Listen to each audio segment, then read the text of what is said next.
In today's unsettling times, it's good to know that Jesus is walking with us in the present and that there's hope for our future. Jesus Today is a devotional from Sarah Young that will inspire and encourage you with assurances from Scripture that God is still in control. You can get Jesus Today at JesusCalling.com or your favorite bookseller. For me, my relationship with God is so important to my creative life because when you're buddies with God, you're not worried about the little things, right? You're not worried about the details of messing up or what people are saying or what they're thinking. Welcome to the Jesus Calling podcast. Our guests this week know what it's like to rebuild something from the ground up and how to rely on God through the process. Sister and brother stars of the HGTV show Restored by the Fords, Leanne and Steve Ford, and humanitarian surgeon Dr. David Vanderpool. First up, growing up in the suburbs of Pittsburgh, Leanne and Steve Ford never dreamed they'd have a nationally known restoration business, now famous thanks to their HGTV series Restored by the Fords. Leanne and Steve's parents encouraged their children to chase their interests, and the family's supportive environment paved the way for Leanne and Steve to blaze a trail with their unique brand of home design, which they talk about in the new book they've written together called A Work in Progress. Hi, my name is Leanne Ford, and I am an interior designer, also co-star with my brother on Restored by the Fords on HGTV. Hey guys, my name's Steve Ford. I'm a contractor. You see me alongside my sister Leanne on Restored by the Fords. So Leanne and I grew up in the suburbs of Pittsburgh. We had both our parents, which was amazing. Our mother and father totally were still in love. Having that as a background of our childhood really allowed us to feel supported in everything that we did. And they really wanted us to succeed. So anything that we were taking part in, whether they understood it or not, they always helped us to be successful in those things. And not even successful as even just try, they were supportive of us trying soccer. That didn't go well. Trying basketball, trying instruments. The saxophone. So they were really, let us kind of try everything and then supporting how they could. And we felt no pressure to ace it. My favorite story, which I didn't even write about in this book, though, when I was going into high school, I had all A's as a kid in middle school and elementary school. And when I was going into high school, my mom said, get a B early, relax, and have a nice high school experience. And she told me to get a B early and instead of trying for all A's. And I was like, I thought that was a strange thing to say. And then I was like, you're right. I'll see your B and I'll give you a C. I think I really loosened them up before you got there, Leanne, since I was lucky to get C's. And I liked it. I liked that she kind of was like, your experience and your joy in high school is equally, if not more important than grades. And guess what? She was right. We're doing just fine. I realized that it was our family and our faith that created this life where we really didn't care what anyone else thought. I have my original Bible from 1995, which is the Teen Study Bible, and unfortunately it's neon. But I won't give it up because all my notes are all over it. And I have notes from 1995 as a teenager to now, to last Sunday. So I am looking for any chance to dissect any and all words, especially when it comes to one of my favorite subjects, which is God. So the Jesus Calling book has been lovely, and it's easily digestible, I'd say. I've had many Jesus Calling books gifted to me. Our mom gave Steve and I a copy. My husband's mom gave me a copy. Friends give me a copy. So I guess there's a common theme going there. As a child, I was always rearranging my bedroom. New formation daily I convinced my mom that we needed to paint the avocado refrigerator white, and we did it. And that story's in the book because that was such a monumental day for me. We painted the refrigerator. It needed to be white. And then maybe years later, I was like, we need to paint these cabinets. They need to be white. And I look back and I was always doing something around our childhood home. I was ripping up the carpet. I mean, everything. So then it's crazy. I did not think to get into interior design. I went into school for fashion and I was in the fashion field for 15 years. Meanwhile, always fixing up my rentals, fixing up my dorm rooms. About 2010, I bought this old schoolhouse outside of Pittsburgh, this tiny little house, and was finally able to rip out walls and rip out ceiling and make it exactly how I wanted. And Country Living magazine found out about it and they came and shot it. And then when that came out, people started calling and saying, will you design our house? Will you design our office? And I just said yes. And I fully just made it up as I went along. And I just said yes to all these opportunities. And then along the way, I dragged my brother in. My role is more of a contractor than designer. So Leanne wanted things done that, most contractors were hesitant to do based on they're just not the norm. As a brother, you can't really say no to your sister, can you? You get it done. So, that's how that happened. And before I was doing work with her, I was doing a lot of set display, top styling and things like that with American Eagle. Done a couple restaurant build-outs and store build-outs and things like that. So it came fairly easy. So I was, I had all these outside of the box ideas that I wanted to do. And all these contractors were saying, no, you can't do that. You can't do that. So I called up my big brother and I said, can you help me figure this out? And to this day, he still figures it out. And I told him, I was like, your biggest mistake was figuring it out, because now I just keep giving him these new challenges. But I always say that when I present the idea, he's very anti. And then the next day he comes back and he's like, I figured out how to do it. And I think that helps me as a designer. I'm really not afraid to try things and mess up. And, if it doesn't work, worst case, you move on. It's not the end of the world. But especially in a creative field, and for me as an interior designer, you have to be willing to push forward and be risky, or else you're sitting in a very boring puddle. We are in a society where if you mess up, it's looked down upon. And the problem with that is the fear of failure kills creativity. So if you're trying to move forward or try new things, you are inevitably going to fail, and that's okay. And I think the more the world understands that failure is just a tool pushing us forward, they can embrace it and kind of live a little kinder, I'd say, to others and to themselves. And I say stay loose. Life, stay loose. As soon as you try to control it, you're in trouble.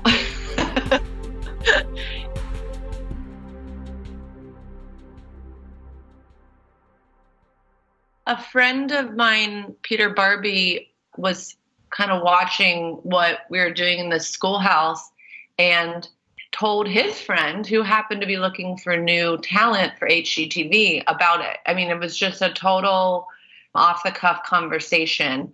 And this woman, Lindsay Weidhorn, calls and wants to talk. And it was a very long path into it turning into filming something. Honestly, it was probably 4 or 5 years between this first conversation and a camera showing up in Pittsburgh. And multiple times they said, no, never mind, this isn't the right fit.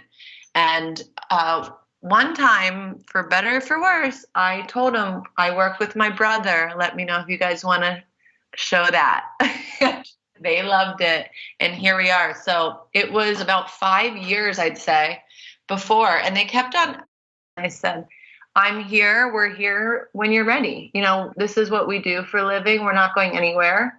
And if this works out, great. And if not, guess what? We get to still just do our fun job that we already love.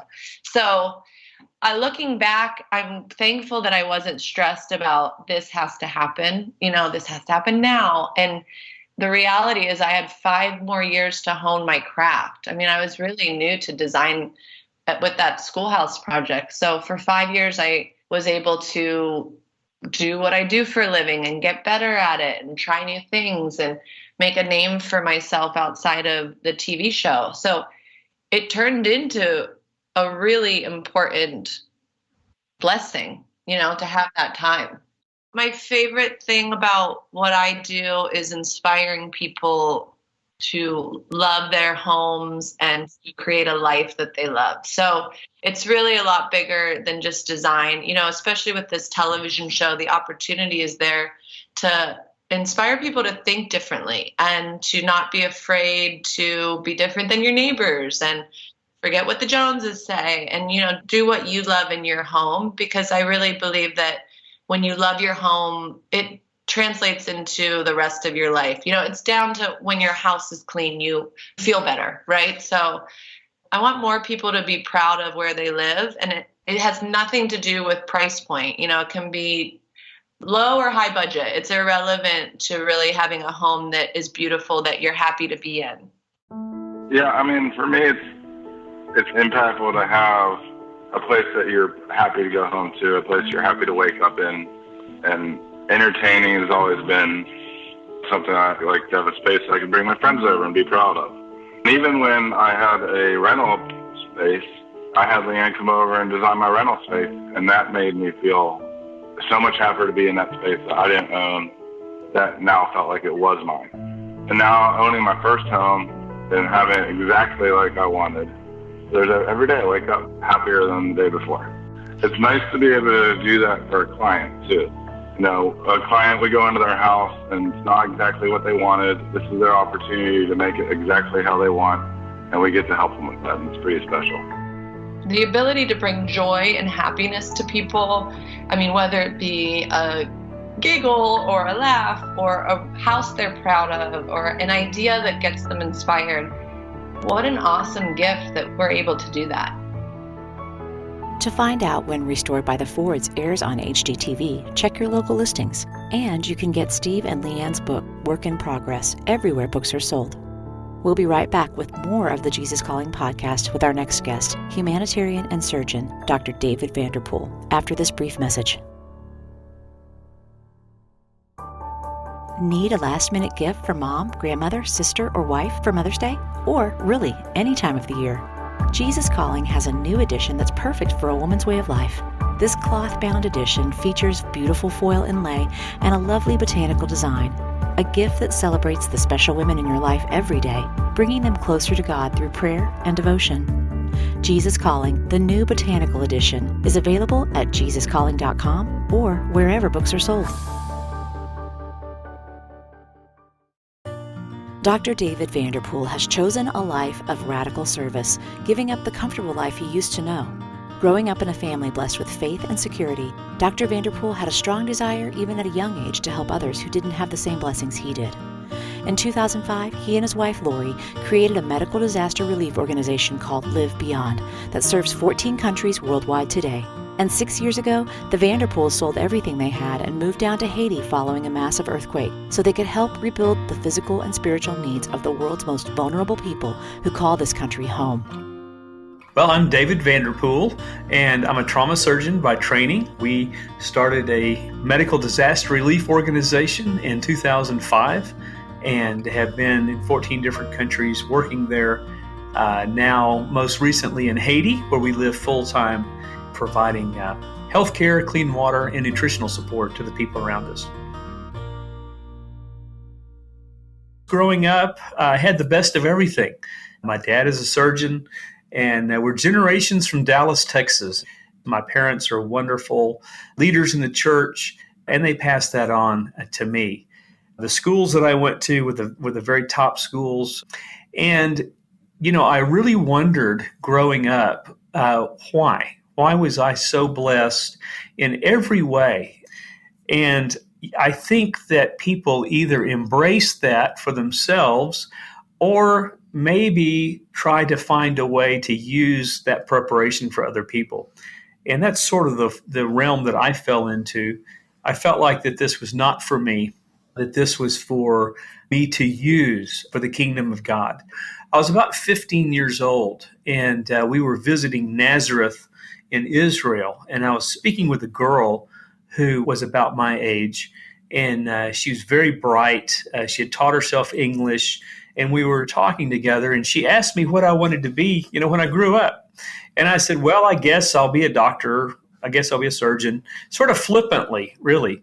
And I saw that it really offended her. And I said, well, what do you want to be when you grow up? And she looked at me and she said, I'm a girl, and that means I'm going to have babies and carry water for the rest of my life. And in 1975, that was the reality. And I thought, of the disparity between what she was going to do and what I was going to do. I just sort of flippantly came up with an answer, and yet she would long for that opportunity and didn't have it. And that really impacted me as a 15-year-old. It made me realize that there was an enormous disparity in this world that Jesus came to fill, the gap between this disparity. My wife and I had dreamed of serving the poor for many years. And so after I graduated medical school and finished residency, we developed an entire lifestyle of taking care of the poor so that we might minister the gospel to people. It was quite a transition leaving the lifestyle of an American surgeon. We sold everything back about almost 6 years ago now, including our car, our house, everything, and moved full-time to Haiti. And so we live among the poorest of the poor. In our area, there's almost no electricity. Most of Haiti is that way. There's no faucet that you turn and clean water comes out. There's no sewage control in our entire area. Most of the transportation is done on foot or by donkey.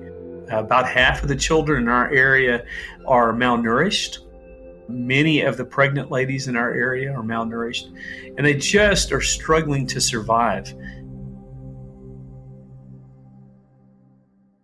As a disaster relief organization, we went into Haiti 2 days after the earthquake in 2010, and we established a large hospital there. And so basically, we have a maternal health program. We have about 350 ladies in this program. We provide them with nutrition. We provide them with education, with health care. We also have a child nutrition program. We're presently feeding about 1,000 children a day in our location. We have a hospital that we've built, and we see about 1,000 patients a month in this particular location. And these people are all prayed for. So everybody who comes in, whether they're voodoo priests or believers, they're prayed for. And many of them receive the gospel because of that. And it's difficult to articulate, how our worldview has changed. Our culture shock now is coming back to the United States. We've given everything away. We've sold everything. So we really don't have very much. And we live that way. We chose that life. That's not anything somebody forced on us. But we live very simply. And then down in Haiti, everybody lives simply. There's no excess of anything. When you divest yourself of material things and plan B starts to fade away a little bit, I think it's what happens is the Lord becomes nearer and he becomes a whole lot more apparent. One of the tools that's helped Dr. Vanderpool grow closer to God is time spent in devotion and prayer with the help of Jesus Calling. I think we first found out about it from a team member who came down and had one of the books and left it for us. And then these daily devotionals and inspirations are so wonderful. And they really help guide our lives. They give us a lot to think about and to ponder, and we love that.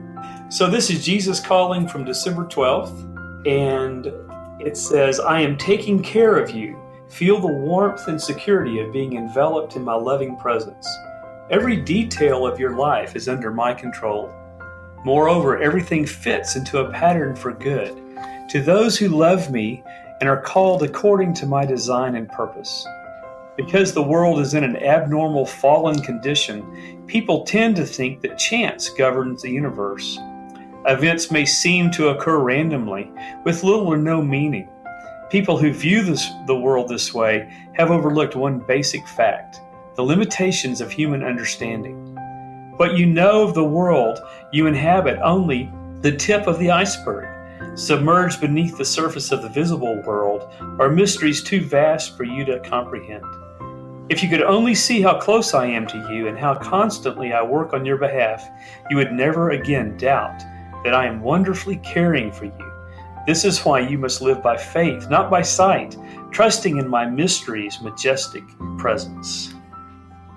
You know, one of the things I think that's really inspiring to me and keeps me going is that we know we're in the very center of God's will.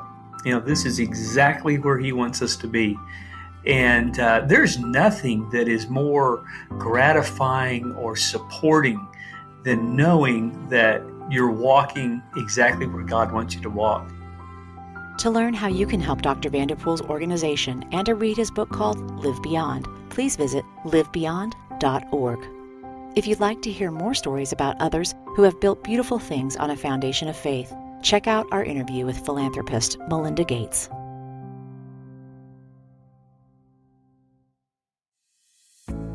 Next time on the Jesus Calling podcast, we talk with Olympic gold medal gymnast Shawn Johnson East. From the time she was little, Shawn felt her purpose was pushing her body to become the best athlete she could be. And when Shawn finally reached the pinnacle of her career, she was surprised at what she found waiting for her at the top. I feel like I struggled with purpose and identity for so many years, but I think it had to do with my career as an elite athlete. And I remember going to the Olympics, winning an Olympic gold medal, standing on the medal podium with a gold medal around my neck and feeling almost empty and thinking like I had given up my whole life for this moment, but I still felt empty and I felt like I should have felt fulfilled and I didn't. Do you love hearing these stories of faith weekly from people like you whose lives have been changed by a closer walk with God? Then be sure to subscribe to the Jesus Calling Stories of Faith podcast on iTunes, Stitcher, or wherever you listen to your podcasts. If you like what you're hearing, leave us a review so that we can reach others with these inspirational stories. And you can also see these interviews on video as part of our original web series, with a new interview premiering every other Sunday on Facebook Live. Find previously broadcast interviews on our YouTube channel, on HGTV, or on JesusCalling.com/video.